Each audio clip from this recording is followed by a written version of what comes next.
When will the world end? This is a question that has intrigued people for centuries.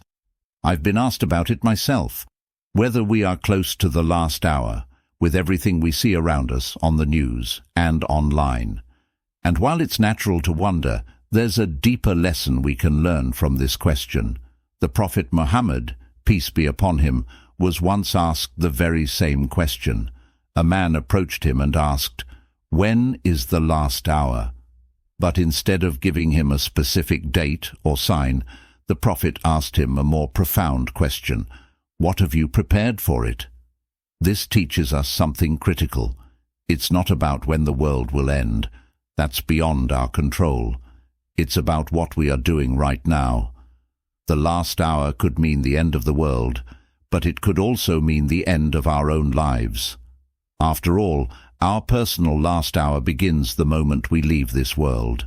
So, let's focus less on predicting when the end will come, and more on how we're preparing ourselves for it. Are we doing enough? Are we living in a way that we'd be ready if our time came tomorrow? There's a hadith in which the Prophet, peace be upon him, said, "If the last hour comes and you have a sapling in your hand, plant it.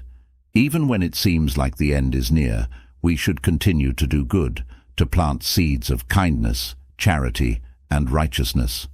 Too often, we get caught up in speculation, social media debates, or trying to interpret every event as a sign of the end.